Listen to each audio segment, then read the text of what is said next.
recording? That was weird. No, I didn't. I want to record it. Hello, Mr. Walter. Is it recording? Oh, yeah, it's recording. Hello, Carrie. Hello, everyone. Hello, everyone. Okay, well, people may be jumping on, but we're going to get started. You never know how many people come. And it doesn't matter because the most important people are here, aren't we? It's the most important thing. So happy Thursday. So excited it's a Thursday. I don't know what Thursday it is, but it is a Thursday. And so there we go. We're going to share our screen. We're going to jump on in. We're going to play from the start because I don't have it on the screen. It should work really well. Everybody can see that beautifully? Yes, fabulous. Okay, so I love this. When it comes to life, the critical thing is whether you take things for granted or take them with gratitude. Either way, you can look at it, right? It's all about perception. How many of us are ninjas? Do I have any ninjas on here today? Elite, Elsie, are you? Shandy just came on. She's a ninja. Do I have any other ninjas? Okay, well, this is so exciting because ninja is all about mindset. Oh, I jumped ahead. And the most important thing, guys, is truly that you decide how you want to look at life, right? You decide how you think. And the beautiful thing is you can wake up, you could say, thank everybody, the God, whoever you want to thank. This is an amazing day. It's going to be a fabulous day. And you know what's going to happen? You're probably going to have a fabulous day, right? Or you could wake up and say, oh, I don't want to get out of bed. I'm tired. I have to deal with everything. And probably you're going to have that kind of day, right? So we get to decide every day how we want to have that day. And as we go through the wonderful ups and downs of what's happening in our industry, sometimes we maybe could be swayed by the negativity that's a little bit all around us. Would you guys agree that there's some, I would say, challenges around us, right? We can let that kind of affect us or we cannot. It's really up to how we choose to look at things. So I'm going to challenge each of you to look at everything that comes your way with gratitude, and I guarantee you it will change your perception. Maddie, you can choose to share or not. Can I share just a little bit, or would you like to share about your amazing change of events? Are you speaking of my husband? Yes. Well, I don't know. I could jump in, but you can go ahead and give it a go. No, if you don't mind talking about it, it's the most amazing thing. Okay. Just All right, a brief overview. You don't have to get too personal, but it's incredible. Talk about looking at something with a huge, amazing, positive outlook, taking it head on. Incredible. Okay, go. Well, my husband had gotten diagnosed with stage 4 lung cancer this past January, and we were certainly standing in faith in regards to that. And just last week, we had gotten a scan. He started on he has a very unique cancer. It's an ALK mutation. So 3% of the population that have lung cancer have this. So, and his is paired with an even more rarer, there's only one documented case study from the 80s, somebody from China that had his mutation combination. And with the treatment, and we've been doing alternative treatments, they noted that everything has decreased in size by 50%. And he has some of the actual lymph nodes as well as nodules that were a couple that were on the right lung that made it at stage 4 have completely resolved themselves. So we are super excited and we're just going to keep on fighting. And yeah, so that's a big deal. I mean, it hasn't been easy. Definitely has been a mindset challenge during this last 6 months, but here we are. Now, let me just say, they were told to do chemotherapy, correct? Yes. Well, the chemo, if he was going to do that, then he would have only lived a year. Yeah. So we opted to try the other stuff first. And she's researched and read and did not take no for an answer and has done all sorts of, tried medical things, tried alternative things, tried nutrition. And look, she's kept positive and grateful. And now it's a miracle. Yes. Thank you. And no, thank you. Thank you. I would say being your own advocate has been by far the biggest takeaway from this experience is don't just take it sitting down, and this of course can be applied medical, be applied to real estate. I certainly am trying to get back in and working hard again. But really, if you don't do it, then nobody is, right? That's right. So if that is not an amazing ninja story, I don't know what is. So thank you for sharing. Amazing. Thank you. Does anybody else care to share a gratitude? It does not have to be that big. It's kind of hard to follow that one.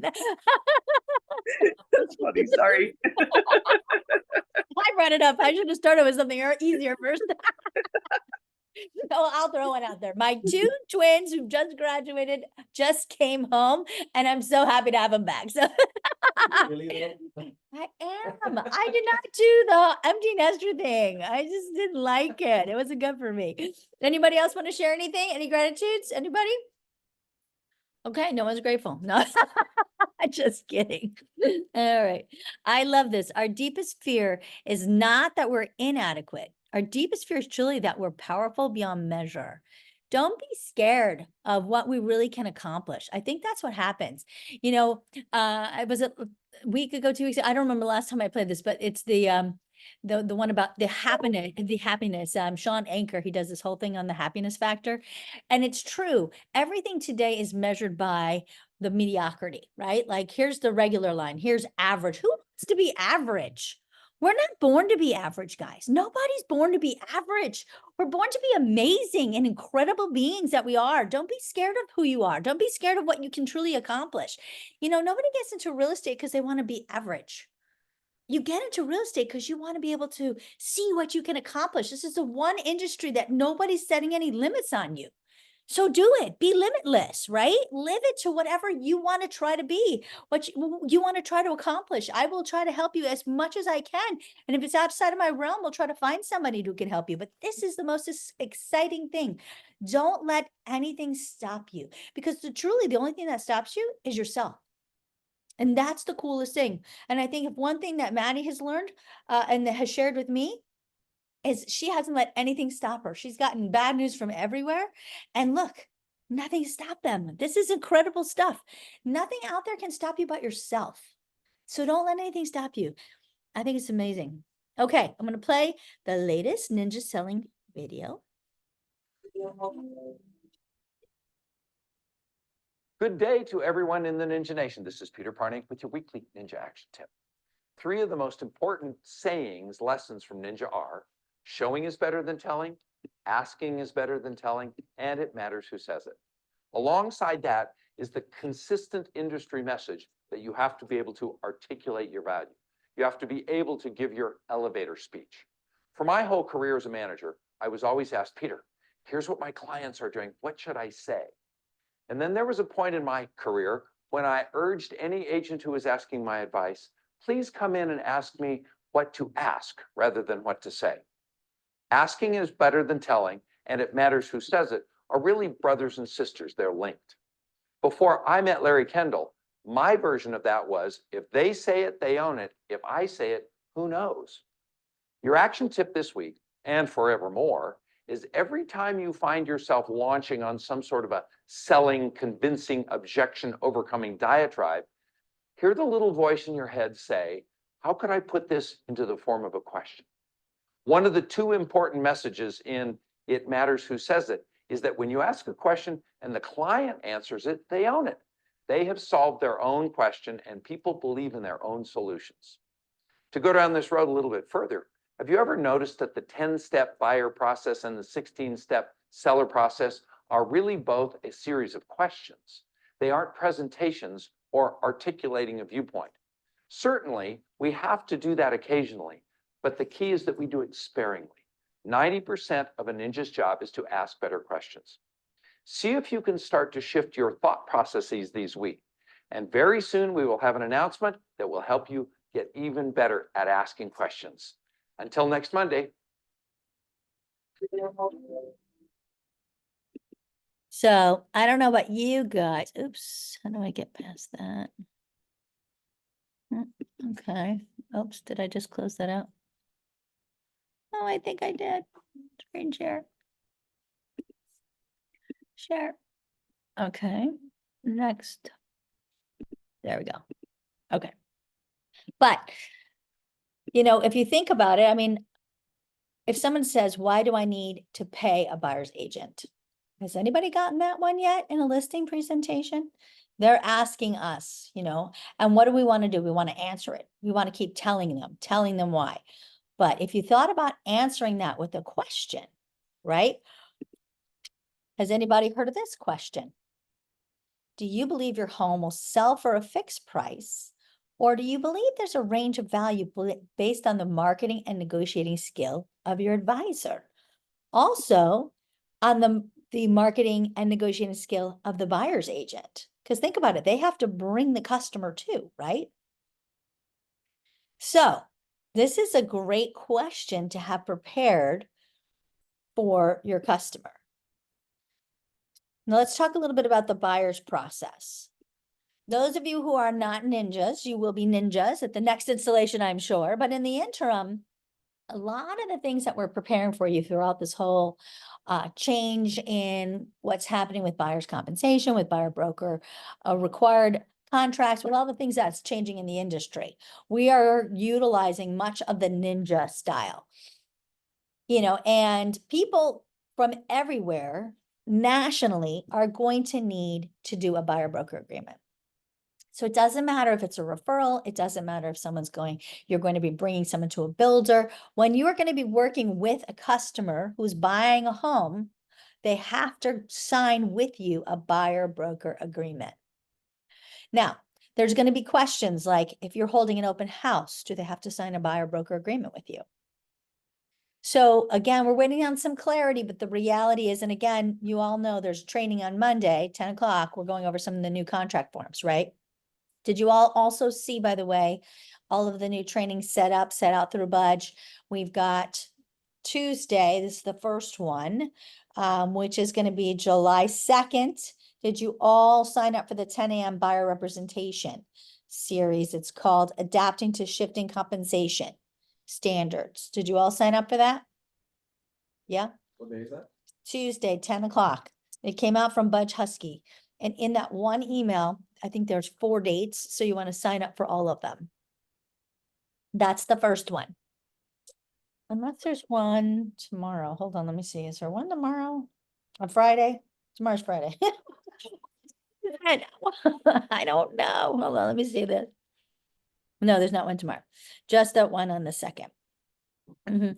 So you want to sign up for all of these, and we're going to be breaking it down for you. But a lot of these things we're doing, guys, are going to be all in the ninja style, which, as Larry just said, it's going to be a lot of questions.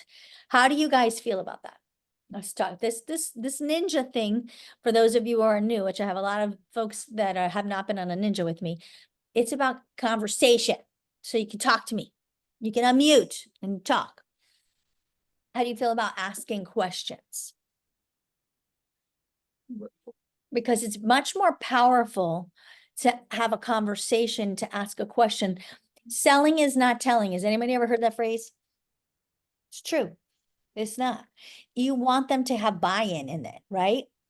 And so if you ask someone their thoughts about something, now they're participating in it with you, right? Versus if someone's just listening to you, do you even know if they're listening?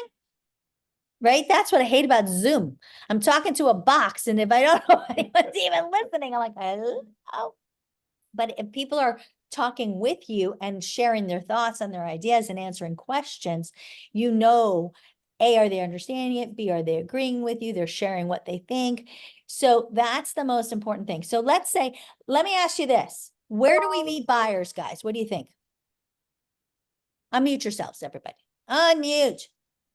I'm going to stop. At an open house? Sphere of influence.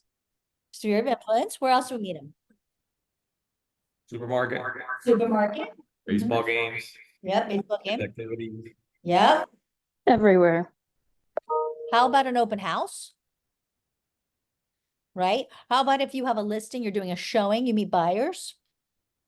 Right? Sometimes they're represented, sometimes they're not. So when you meet a buyer, what are you going to ask them? Are you work with someone?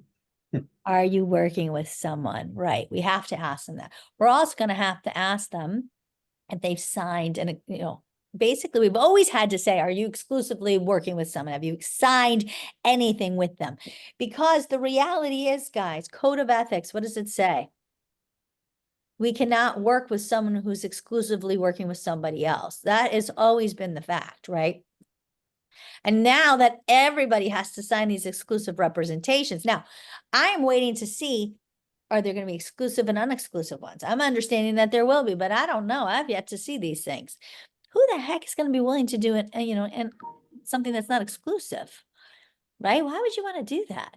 Now, questions also going to be how the length of time, right? Because maybe you have a buyer and you say, okay, well, let's just sign it for the weekend and see if we work together well. And maybe the buyer doesn't understand that, right? So maybe they sign that with you and then you didn't like them, so you didn't talk to them again. That was 2 weeks ago. And then they meet Walter. Walter says, hey, did you sign something? They say, yeah, I signed something with Carrie, but she's not called me back, right? Because I didn't like them, so I didn't call them back, but they don't know that, right? Because they didn't understand that it was only for the weekend. So I think we will have some challenges here with this. So we're going to have to find those kinds of things out. But I don't want us to get caught in the weeds with that yet. We're going to see, hopefully, and I want to share this with you briefly. I know that MLS, we were presented prior, like literally the week before the change went in effect with the lawsuit. How funny is this? A company came to us and they said, hey, it was for the Broker Advisory Council for MLS. They have a system where people can put in their the broker buyer agreements with MLS, right? And then in MLS, we could monitor these agreements, and then you as the agent could go in and see if the buyers had already been registered with somebody, and if they're freaking flyers, right? Oh, they were with Felix like last weekend, Lisa this week. Like, these people moving around. How cool is that information, right? And we were like pretty wowed. It was a really cool system, but at the time, this is before the lawsuit went into effect, okay? We all on the broker council said, this is a great system, but unfortunately here in the state of Florida, we can count on our one hand how many agents are actually using the broker buyer agreement. So unless you enforced it, it's useless. So they said no to the company. And then what happens, right? The lawsuit goes into effect. Now, not to say that they didn't or haven't or can't engage with a company like this. Again, obviously, because this was a while ago, as you can imagine. So I have not heard back from, Stellar to see. Now, again, we make recommendations from the Broker Advisory Council to the board, and then the board would then, of course, vote on whether or not they want to do these things. So I don't know where we're at the board, whether or not they're going to be doing these things or not. I'm not sure. Okay. But I do think just interesting timing, right? That it was the week of the thing. Like we met on a Thursday and the thing went through on the Friday, or we met on a Tuesday and went through on a Friday. It was like pretty uncanny timing. But at any rate, do I think that things like this are certainly plausible? Of course, I saw them. Do I think like things like this may happen in the future? Absolutely. But do I know? No. Okay, so we can't speak to that, but I don't want us to get caught in the weeds with that because I know that it's very possible. Okay, so let's not get worried about and saying to somebody, hey, Felix, are you working with somebody? And they say yes or no, or, let's not get worried about that part, but let's understand what our requirements are and what are they? To do what you said, Walter, right? To ask, are you working with someone? Have you signed an agreement with them? Okay, so we will then look at this. Okay, the next question to ask someone is, well, let's say they came to an open house. It doesn't seem like this house is for you. And it doesn't, maybe you are not working with an agent or that didn't. Let me ask you, have you ever received a buyer's package from anyone or from Premier Sotheby's? Because let me ask you guys, how many people do you guys think they're getting buyer packages from? Many of you come from other companies. I'm going to stop the share again. Has anybody ever seen a buyer package? No. No. Right? No.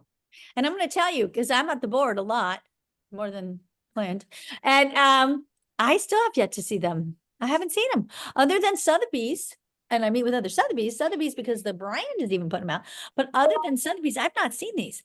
So I think your answer is probably going to be no on that one. Just saying, okay? So when they say no, the next response then could be, well, I have a process that's designed to accomplish 5 things. May I share that with you? Now, let me ask you, do you think anyone's going to say no? I'm not interested. That sounds like a terrible idea. Please don't share that with me. A process that's going to do something? Okay. The first thing is we're going to make sure that we can find the right house for you in the right amount of time.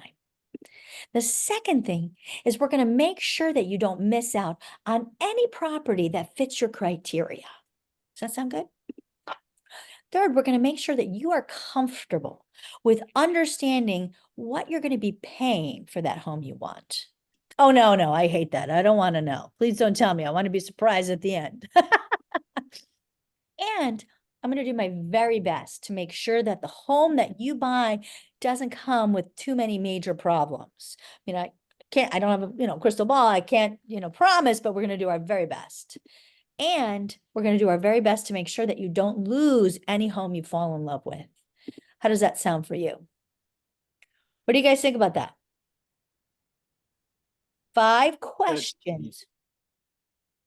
You guys like those? So let's Sure. stop the share for a second and let's talk about that. If you want to get someone to sign a broker buyer agreement with you, you need to kind of casually be able to share some benefits with why they may want to do that. Now, again, let's talk about an open house scenario. My understanding of the open house scenario is that if the seller is Premier Sotheby's, so if Walter's doing an open house for Lisa, he's not working with the seller, but Premier Sotheby's is working with the seller. So my understanding is they don't have to sign a broker buyer agreement with you. Does that make sense? But here's a weird one. Let's say they have signed it with somebody else. You couldn't anyway, right? Because they're already exclusively represented. But if someone chose to do a broker buyer agreement for another company, Lisa used to work for AW, and, and let's say she lost her mind and decided to do an open house for someone over there. I don't know why she would, but let's say she did. My understanding would be that she would have to do a broker buyer agreement with everybody who walked in that door because she's not representing the seller. You don't work with them. They work with KW. So are you guys with me? So probably if that is truly the way these documents come out, which July 9th is the next date the documents get released. That's supposedly current timing when the date of the broker buyer agreement, which is actually going to be called the exclusive broker buyer tenant agreement, will be released, which is great. Because now if you decide to help a renter, because all of you with your big hearts tell me all these sob stories about why you're going to help a renter and you're going to get paid $50 and I can never understand it. Now you can have them sign that agreement, which you'd have to, and you can actually get paid for your time. So it's not a terrible thing. But at any rate, that's supposedly the day it's supposed to come out, July 9th. We'll see. But that is what I've been told. This is to my understanding. So at any rate, but once that comes out, we'll get a better understanding. Is it going to be required in that instance? But that is the way at present I am understanding it for open houses, because I know that many of you have asked me that very question. In terms of any other buyer, if a buyer says, well, I don't want to be represented, again, a great thing is to start with, well, are you being represented by somebody else?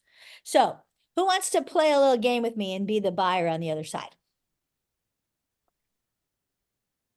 Felix? Oh, geez. This is fun of being in my room. For some more experienced people here. Anybody else? Lisa? Okay, Okay. you're the buyer, don't worry. So Lisa, it's so wonderful. Thank you so much for coming in today. How did you like the house? We love the house. But it's not for you, but it's just, Yeah, it's not the right neighborhood. oh, but if only we could pick it up, put it somewhere else, right? Is that what you're saying? Exactly. We need to get the Wizard of Oz here. Okay, I see. Mhm. Well, let me ask you, are you working with somebody else? Well, yeah, am I? No, we've called a few listing agents and they've showed us homes, but we haven't signed anything. Oh, so you don't have anybody specifically working for you in your behalf?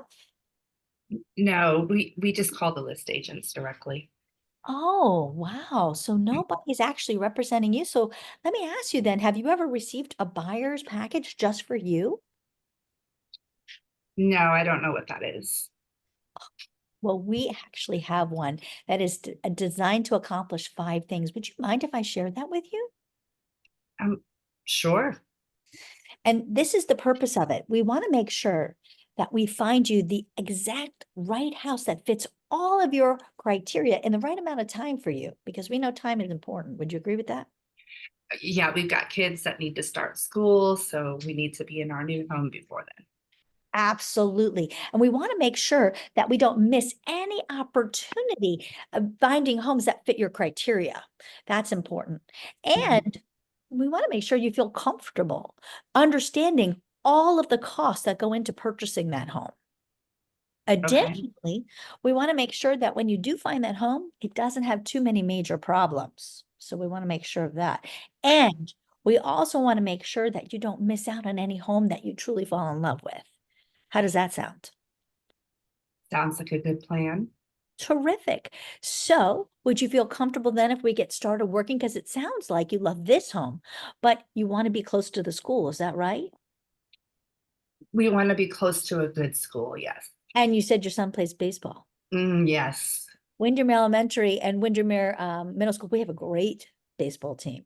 So we can find some schools that are closer to the baseball area so we can get you in a great baseball network. How does that sound? Well, I would like to check that out, yeah. Well, great. I happen to have a broker buyer agreement right here. Don't be me. You just right over here. Okay, you see, guys, those little questions can go right on into it. You see what I'm saying? The Yeah. benefits of why they need it. Okay. So that's only if we're doing an so that's if we're doing an open house. Okay, so if we're doing one for Sotheby's, then we are representing the seller, so they can come in without signing that, but we want to get them to Yeah. agree to work with us while they're there. Okay. Sure. Or, if you were calling and speaking to someone on the phone, you could do it. When you Mhm. meet, you could have done that in a couple different scenarios, but that is a very smooth, would you guys agree? It was a very smooth, did you feel at all like I was pressuring you or pushing you? No, you were offering advice and help. And then, maybe that went into depending, like, well, let's set up a time, come on in the office. We have this awesome funnel process, Lisa, because again, I mentioned we want to make sure we don't miss any property. And what that's going to do is we have some beautiful off-market properties because we have something called private placement. So we don't want to just look at the things on the market. We want to look at things off the market and possibly even new construction. So what we're going to do is put into a funnel every possible property that could fit, and we're going to narrow down and narrow down and narrow down to make sure we get the best properties for you. Does that sound good? Yeah, you hooked me there with the off-market property. Of course I did, because I know the key words. And so what time works good? Why don't you come into my office this tomorrow between 2 and 4? Anytime in there work for you? Well, we probably won't be available till after 5. Well, terrific. How about 5 o'clock? We'll get together. We'll go through everything, and that way we can set the appointments for the following days when you're free, so we can go ahead and get started looking. Does that sound good? It does. I have to talk with my husband. Of course, naturally. I'm going to pencil you in tomorrow at 5. If for some reason he can't do that, you just text me, let me know. Okay. Okay, that works. So you guys always get an appointment. Yeah. Close on something. Right, because you can change it easier than you can make it, right? Right, exactly. But here we go. This is another part of what's currently in our buyer's process. This is in our buyer's book. Has anyone looked at the new buyer's guide? So this is important. When you're actually doing a buyer presentation, this talks about the value of all of the things that we do, guys. The people don't understand what a buyer, and by the way, I suggest, especially this 2 pages, having this handy in a listing presentation. Because when a seller says, oh, I hear we don't have to pay a buyer's agent anymore. This is a fabulous thing to pull out and say, so you see all these things that a buyer's agent does? Do you think they're gonna do that for free? Right? So who do you expect is gonna be doing all this? You think that the buyer's gonna know how to do all this on their own? Probably not. So this is a great thing to show. So basically this circle here is the same information that's here. Ooh. Ah, I'm going the wrong way. So I want you to look at this. Now, we are also still in the process of working on a new buyer presentation, which will be coming out in coordination with the new training. Just so you know, I've been working on that as well with the team. But this information is not going to change because this is really good. So the pre-approval, honestly, guys, if we're not involved in that, I mean, why would we not do that? Of course, I know, we're always involved in that. The offer submission. Listen, we are helping with an offer strategy. So our 5 points of value is this entire buyer process that we're doing with them, right? We are getting the maximum exposure. What does that really mean, guys? The maximum exposure is finding all properties because they're hiring us. We are working for them. We're not just finding what's on the MLS. We're not just getting them new construction. We're also getting them those properties that aren't on the market. Like I said, our, private placement properties, but also how many times have we, if they like a specific community, sent letters to all neighbors trying to find sellers, the people that might possibly be willing to sell. We do that all the time. Why not tell them we're doing these things, right? This is huge. This is part of our maximum exposure that we actually offer to buyers, whoever thinks about that. But we do offer buyers maximum exposure, just like we offer sellers. We also put together an offer strategy. So just like for a seller, we put together a pricing strategy on how much we're going to, obviously sell the home for. When we are putting in an offer, we have an offer strategy. It's not just the price of the home, it's down payment. And it's not just the fact that we want to make sure it looks like a strong offer. We also want to protect their deposit because we know that escrow deposits are rampant. So what do? We put less money down immediately and more money down after inspection. That is a protection for them. Why are we doing that? We're doing that to protect them against escrow disputes, which we know happen all the time, right? The other thing we're doing is we're looking at all of the potential contingencies that may be in a contract. We're not just going to shorten the time on a pre-approval when we know that's not going to help them. Also, too, we're going to speak to the agent on the other side. Maybe the seller needs more time. We're going to figure all of these things out when we're placing our offer so the offer is the strongest. That doesn't just happen by leaving a blank contract, writing things in like under balance, right? And under the financing contingency, we're not leaving all these things blank or writing in prevailing rate, stupid things like that. No, we're using every one of those blanks to protect our buyer because they're in there as protections. For example, if they're approved at 7.5, we're only going to go to 8% because we know if the rates go to 12, God help us all, but they'll be able to get out at 8% because that's what we wrote it to. We're going to understand our contract better than anyone to protect them, to make sure that they have every opportunity to get out of that contract if they need to, but that the contract works best for them. And it's most appealing to the seller so that the seller is going to want to choose it. Also, what if they want to put it in a trust? What if they want to put it into, an LLC? We're going to make it assignable. These are things that we understand that how many other people don't. I'm going to tell you, we had a $4.5 million sale that they didn't understand assignability. And we were on the sell side, that poor buyer had to close in her personal name and re-record that. Do you guys know how much that costs? That's a pretty penny to have to re-record that because your agent didn't understand assignability. And the seller offered it to be negotiable, but she didn't like the terms. So that's how it goes. You better know your contracts, guys. And we do. That's the beautiful thing. So that's a huge part about your offer submission. Right? The other thing, home inspection, we're going to make sure you get a fabulous inspection. We're going to offer you several inspectors for you to decide who you are most comfortable with because we're sure as heck not going to give you just one, right? We're going to coordinate with the appraisal.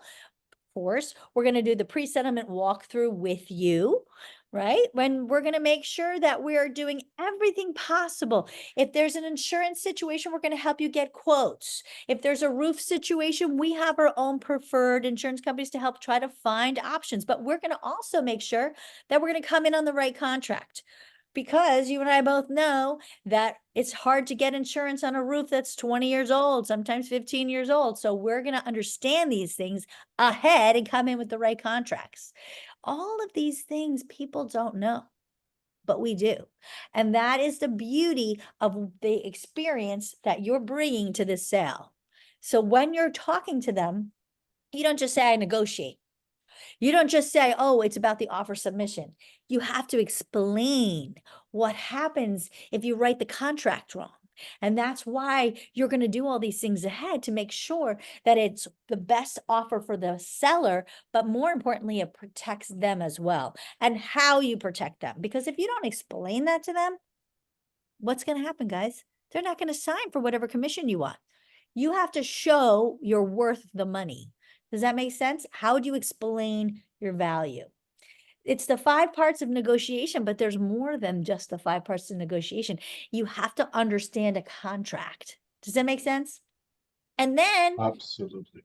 you are the transaction manager through the entire contract. You are with them every step of the way. Listen, good luck if they do it on their own. You know, if they think their lender is going to stay within the guidelines of the contract, laughable. Right? How many lenders care? They don't. And if they drag their feet, who loses their money? They do, not the lender, right? How often, let's be honest, they switch their lenders anyway. It's not the lender who's contingent, it's the loan type. So if they switch lenders, it doesn't matter if they don't stay within the time guidelines. They still are going to be out. And they're the ones who have to use due diligence, not the lender. So if they haven't provided the documents to the new lender in the right amount of time, they're out anyway. They still lose their money.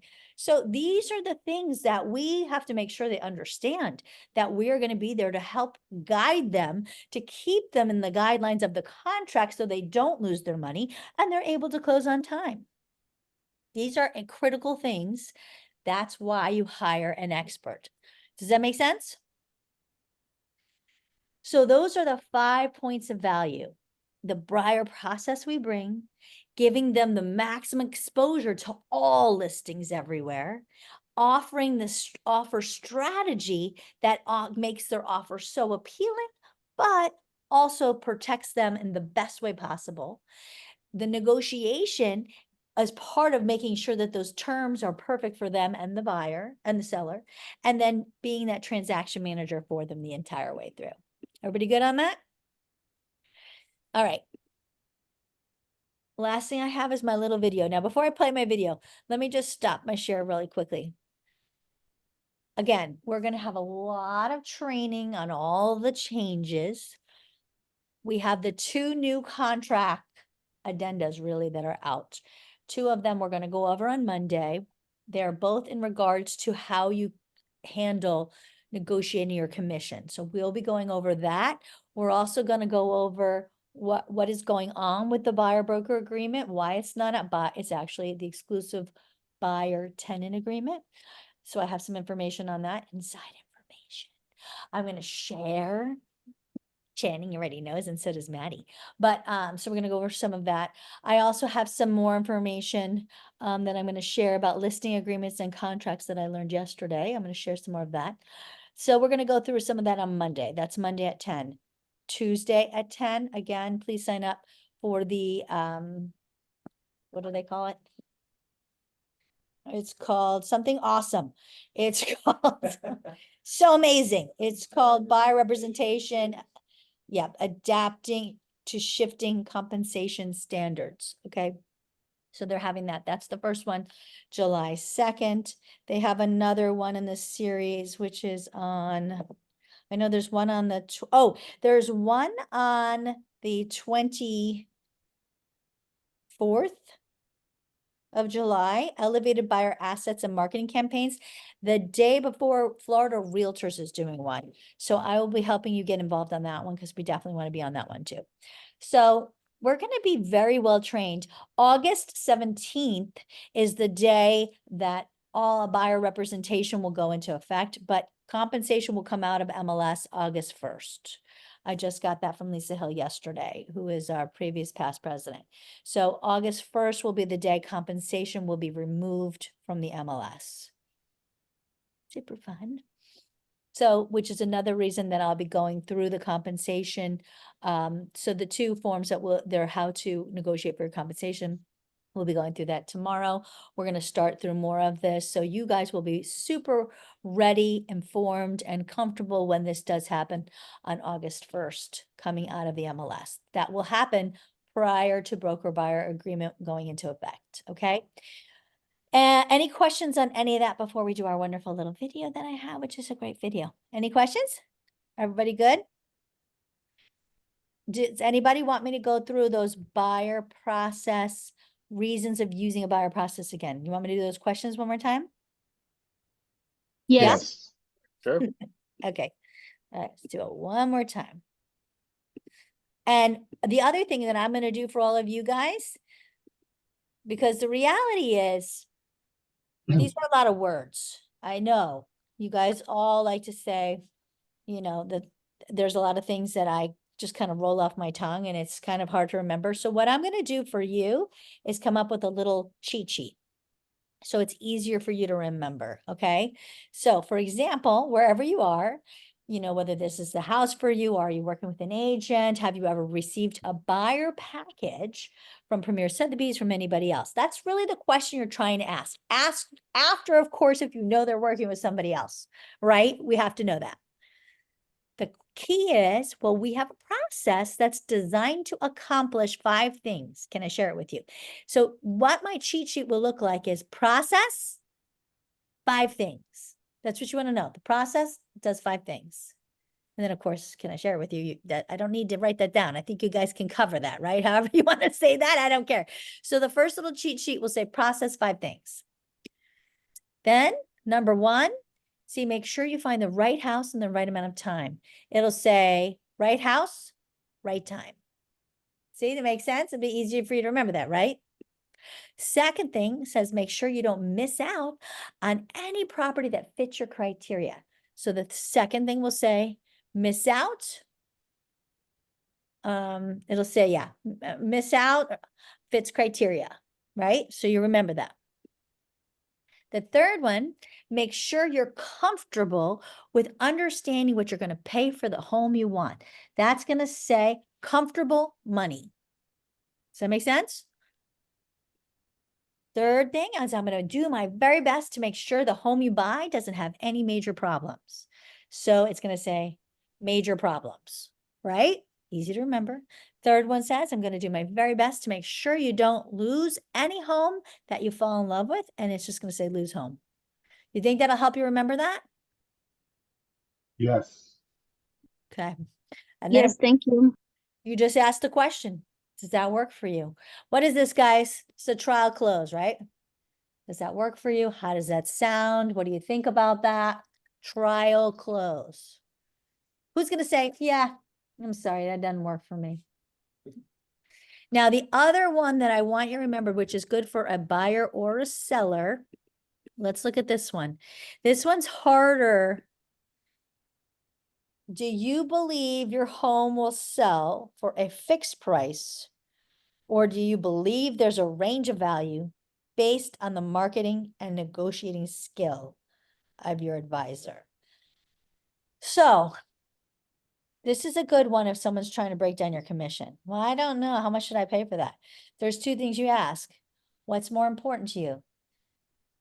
The number on your net sheet that says commission, or the amount of money you receive in your pocket, right? That's the first question.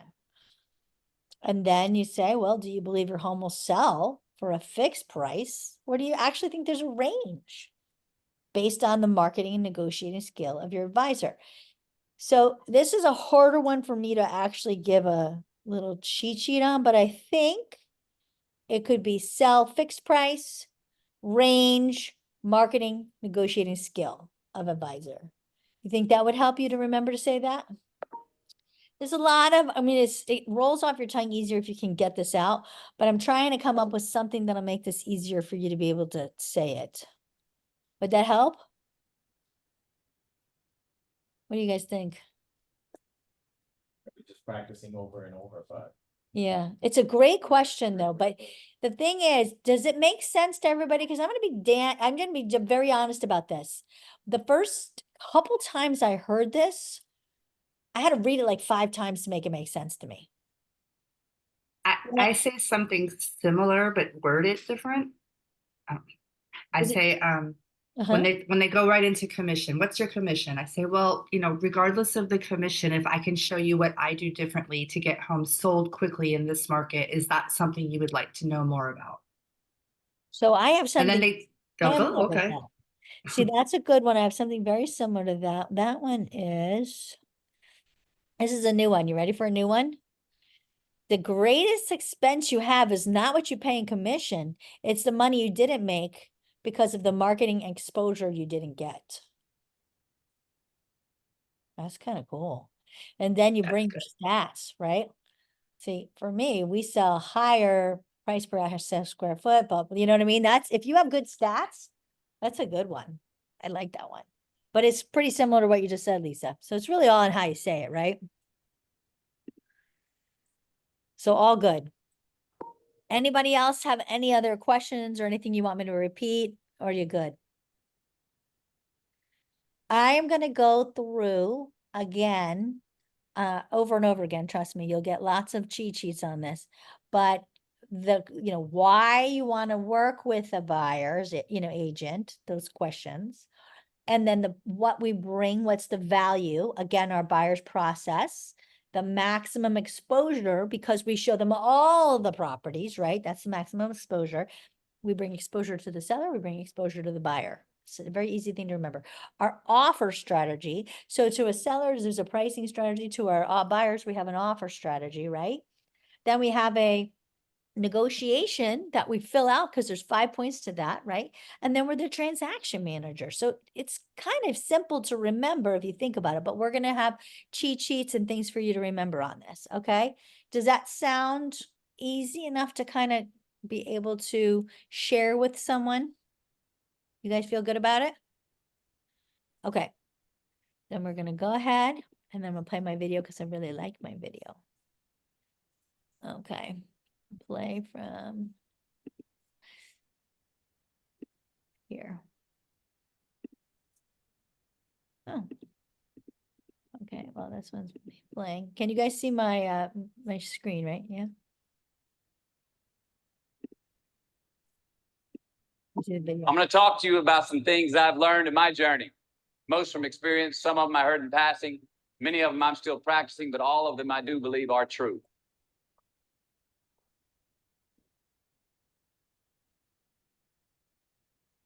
Life is not easy. It is not. Don't try to make it that way. Life's not fair. It never was. It isn't now, and it won't ever be. Do not fall into the trap, the entitlement trap, of feeling like you're a victim.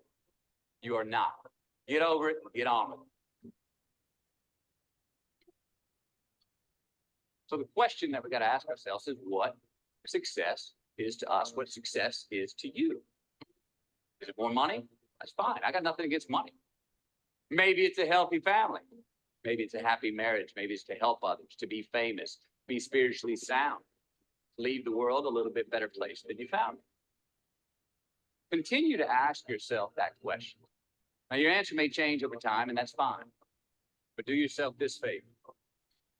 Whatever your answer is, don't choose anything that will jeopardize yourself. Prioritize who you are, who you want to be, and don't spend time with anything that antagonizes your character. Be brave, take the hill, but first answer that question, what's my hill? So first, we have to define success for ourselves. And then we have to put in the work to maintain it. Take that daily tally, tend our garden, keep the things that are important to us in good shape. Where you are not is as important as where you are. It is just as important where we are not as it is where we are. But the first step that leads to our identity in life is usually not, I know who I am. I know who I am. That's not the first step. The first step's usually, I know who I am not. Process of elimination. Defining ourselves by what we are not is the first step that leads us to really knowing who we are. You know that group of friends that you hang out with that they really might not bring out the best in you? You know, they gossip too much or they're kind of shady. They really aren't going to be there for you in a pinch. Or how about that bar that we keep going to that we always seem to have the worst hangover from? Or that computer screen, right? The computer screen that keeps giving us an excuse not to get out of the house and engage with the world and get some real human interaction. Or how about that food that we keep eating? Stuff that tastes so good going down, makes us feel like crap the next week. We feel lethargic, we keep putting on weight. Well, those people, those places, those things, stop giving them your time and energy. Just don't go there. I mean, put them down.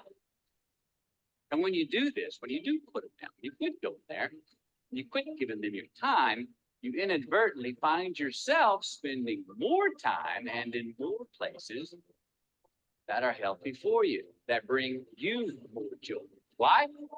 Because you just eliminated the who's, the where's, the what's, and the when's that were keeping you from your identity. But trust me, too many options, I promise you, too many options will make a tyrant of us all. All right, so get rid of the excess, the wasted time, decrease your options. If you do this, you will have accidentally, almost innocently, put in front of you what is important by process of elimination.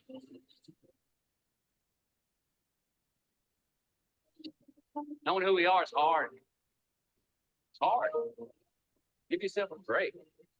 Eliminate who you are not first. You're going to find yourself where you can be.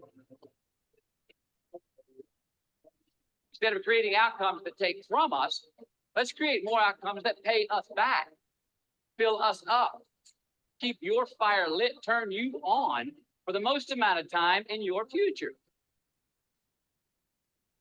Try our best. We don't always do it. Architecture is a verb as well. And since we are the architects of our own lives, let's study the habits, the practices, the routines that we have that lead to and feed our success, our joy, our honest pain, our laughter, our earned tears. Let's dissect that and give thanks for those things. And when we do that, guess what happens? We get better at them. And we have more to dissect. Be discerning. Choose it because you want it. Do it because you want to.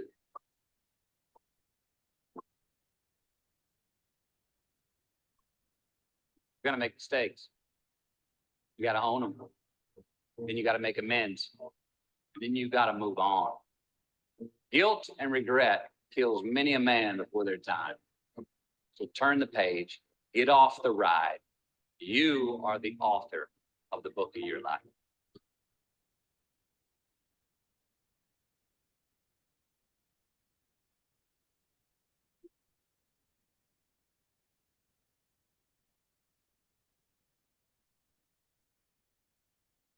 Well, thank you all for coming.